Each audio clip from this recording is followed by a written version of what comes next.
റോയ് ചായ, കോൺഗ്രസിന്റെ കാര്യത്തിൽ മുസ്ലിം ലീഗ് അഭിപ്രായം പറയേണ്ട എന്നാണ് മാത്യു കുഴൽനാടൻ പറഞ്ഞിരിക്കുന്നത്. താരതമ്യേന ഒരു യുവ നേതാവ് ലീഗിനെ ഇത്രയും കടന്നാക്രമിച്ചൊരു കമന്റ് പറയേണ്ട സാഹചര്യം ഇപ്പോൾ ഉണ്ടോ? അത് ഈ മുന്നണി രാഷ്ട്രീയത്തിന്റെ എതിരായിട്ടുള്ള അല്ലെങ്കിൽ മുന്നണി രാഷ്ട്രീയത്തിലുള്ള ഒരു അടിസ്ഥാനപരമായ ഒരു സങ്കല്പത്തിനും അടിസ്ഥാനപരമായ അങ്ങോട്ട് ഒരു പരസ്പര വിശ്വാസത്തിനും എതിരായിട്ടുള്ള ഒരു പ്രസ്താവനയായിട്ടാണ് എനിക്ക് തോന്നുന്നത്. കാരണം ലീഗ് അങ്ങനെ ഒരു ഘട്ടത്തിലും കോൺഗ്രസിന്റെ നേതാവ് ഇന്നാരായിരിക്കണമെന്നും ലീഗ് പരസ്യമായി ഒന്നും പറഞ്ഞിട്ടൊന്നുമില്ല.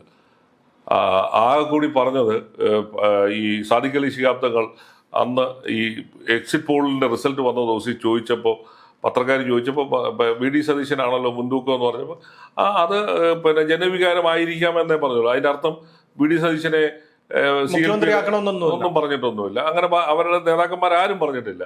ലീഗ് അങ്ങനെയുള്ള ഈ മുന്നണി മര്യാദയുടെ ഒരു അതിർവറിമ്പും ഈ കാലം അത്രയും ലീഗ് ലംഘിച്ചിട്ടില്ല. ലീഗ് അത്തരം കാര്യങ്ങളൊക്കെ വളരെ വളരെ മാന്യത പുലർത്തുന്ന ഒരു പാർട്ടിയാണ്. അപ്പോൾ എന്തടിസ്ഥാനത്തിലാണ് കുഴൽനാടൻ ഇത് പറഞ്ഞു എന്നുള്ളത് അറിയത്തില്ല. മാധ്യമങ്ങളിൽ ഈ കഥകളൊക്കെ വരുന്നുണ്ട്. ലീഗ് സതീശനെ പിന്തുണച്ചേക്കും, അങ്ങനെ പരസ്യമായ നിലപാടെടുക്കുമെന്നൊക്കെ മാധ്യമങ്ങളുടെ കഥകളുണ്ട്. അത് അടിസ്ഥാനമാക്കിയാണ് പിന്നെ മാത്യു കുഴൽനാടൻ അങ്ങനെ പറഞ്ഞതെന്നുണ്ടെങ്കിൽ ലീഗ് റിയാക്ട് ചെയ്യുമെന്നാണ് എന്റെ കരുതൽ. അങ്ങനെ അല്ലാതെ ലീഗ് അത്തരത്തിലൊന്നുള്ള ഒരു കാര്യത്തിൽ ഞങ്ങളോട് ചോദിച്ചാൽ ഞങ്ങൾ അഭിപ്രായം പറയുമെന്നാണ്. അത് അവർക്ക് പറയാനുള്ള അവകാശമുണ്ട്. ഘടകകക്ഷികളോട് കോൺഗ്രസ് നേതൃത്വം ചോദിച്ചാൽ അവർ പറയും. അത് പറയാനാണല്ലോ അവർ ഓട് പൊളിച്ചു വന്ന പാർട്ടിയൊന്നും അല്ലല്ലോ. അവർ കേരളത്തിലെ പിന്നെ ജനങ്ങളുടെ ഇടയിൽ വലിയ തോതിൽ സ്വീകാര്യതയുള്ള ഒരു രാഷ്ട്രീയ പാർട്ടിയാണ്.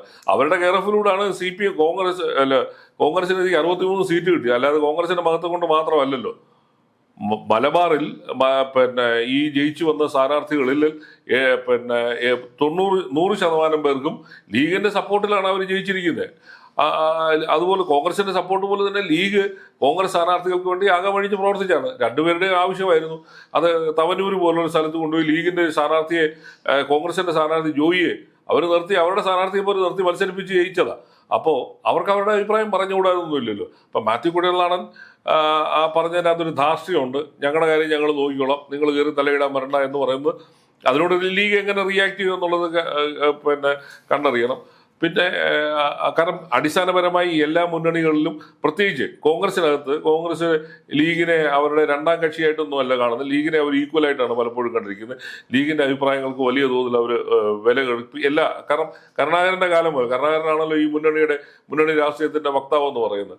അപ്പോൾ അദ്ദേഹത്തിന്റെ കാലം മുതൽ ലീഗിന്റെ നിലപാടുകളോടും ലീഗിന്റെ ആവശ്യങ്ങളോടും ഒക്കെ കോൺഗ്രസ് വളരെ മാന്യമായ രീതിയിലാണ് പെരുമാറിയത്. അതുകൊണ്ട് കാരണം ഈ സതീശൻ കഴിഞ്ഞ 5 വർഷം ലീഗിനെ അവരോടൊപ്പം ചേർത്ത് പിടിച്ച് കൊണ്ട് നടന്നതിന്റെ കൂടെ ഒരു അംഗീകാരമാണ് അവർ സതീശന് കൊടുക്കുമെന്ന് പറയുന്നുണ്ടെങ്കിൽ പോലും അവരെ ഈക്വലായിട്ട് കണക്കാക്കുകയും അവരുടെ താല്പര്യങ്ങൾക്കനുസരിച്ച് നിൽക്കുകയും അവർ ഉയർത്തുന്ന നിലപാടുകളോട് ചേർന്ന് നിൽക്കുകയും ഒക്കെ ചെയ്യുമ്പോഴാണല്ലോ ഒരു മുന്നണി രാഷ്ട്രീയം അതിന്റെ പൂർണ്ണതയിലെത്തുക. അല്ലാതെ ഇവിടെ ഏകകക്ഷി ഭരണം നടക്കുന്ന സംസ്ഥാനമല്ലല്ലോ.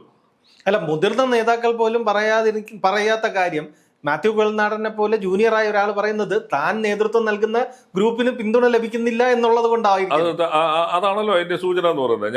ഞങ്ങളുടെ കാര്യത്തിൽ തലയിടണ്ടെന്ന് ഒരു നേതാവ് പറയുമ്പോൾ അതിന്റെ ആന്തരിക അർത്ഥം അത് തന്നെയാണ്.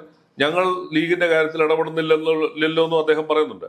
അത് ശരിയാണോ ഇല്ലയോ എന്നൊക്കെ ഉള്ളത് അവരാണ് തീരുമാനിക്കുക. അല്ലെങ്കിൽ കോൺഗ്രസിന്റെ നേതാക്കളാണ് അത് പറയേണ്ടത്, KPCC പ്രസിഡന്റാണ് പറയേണ്ടത്. കാരണം മുന്നണി രാഷ്ട്രീയത്തിന് എതിരായിട്ട് ഇത്തരത്തിൽ മറ്റൊരു ഘടകകക്ഷിയെ ശാസിക്കുന്ന തരത്തിൽ അല്ലെങ്കിൽ അവരോട് ആ രീതിയിൽ പെരുമാറുന്നതൊക്കെ ശരിയാണോ ഇല്ലയോ എന്ന് ഈ പാർട്ടിയുടെ നേതൃത്വമാണ് തീരുമാനിക്കേണ്ടത്. പക്ഷേ ഇതിനകത്തൊരു ഒരു മര്യാദകേടുണ്ട്. മര്യാദകേട് ഇൻ ദ സെൻസ് ലീഗ് പറയാത്തൊരു കാര്യമാണ് ലീഗിന്റെ മേൽ അടിച്ചേൽപ്പിച്ചുകൊണ്ട് ഈ പറയാനായിട്ട് ശ്രമിക്കുന്നത്. അത് ശരിയാണോ ഇല്ലയോ എന്ന് അത് കോൺഗ്രസിന്റെ നേതാക്കൾ അല്ലെങ്കിൽ UDFന്റെ ചെയർമാൻ എന്നുള്ള നിലയിൽ ചെയർമാനൊക്കെയാണ് റിയാക്ട് ചെയ്യേണ്ടത്. അപ്പൊ അവരെന്തോ ഭയപ്പെടുന്നുള്ളത് കൊണ്ടാണ് ലീഗ് സതീശന് അനുകൂലമായ ഒരു നിലപാട് എടുക്കുമെന്നുള്ള ഒരു ധാരണയുടെ പേരിലായിരിക്കാം ലീഗിനെ അങ്ങനെ ഒരു മുന്നറിയിപ്പ് കൊടുക്കാൻ ശ്രമിച്ച്.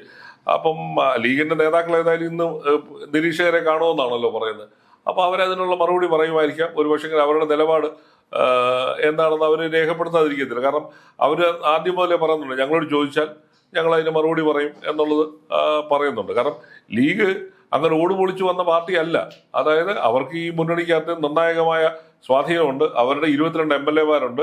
അവരുടെ MLA-മാരില്ലെങ്കിൽ ഇവർക്ക് ഭരിക്കാൻ പറ്റത്തില്ലല്ലോ. 63 കൊണ്ട് കേരളത്തിലെ നിയമസഭയുടെ പിന്നെ ഭൂരിപക്ഷത്തിൽ എത്തുന്നില്ല, കേവല ഭൂരിപക്ഷത്തിൽ എത്തുന്നില്ലല്ലോ. അപ്പം അതൊക്കെ ഒരു യാഥാർത്ഥ്യങ്ങളാണ്.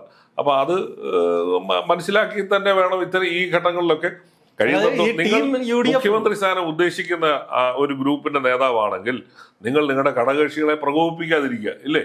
അതാണ് ഒരു സാമാന്യ മര്യാദയുടെ കാര്യം. അപ്പൊ ആ സാമാന്യ മര്യാദയുടെ അതിർവരമ്പ് ലംഘിച്ചതായിട്ടാണ് ലീഗിന് തോന്നിയാൽ, ലീഗിന് അതിനോട് എങ്ങനെ റിയാക്ട് ചെയ്യുമെന്ന് അറിയത്തില്ല. കാരണം ഇത് ഓപ്പൺ പബ്ലിക് ഫോറത്തിലാണ് അദ്ദേഹം പറഞ്ഞിരിക്കുന്നത്.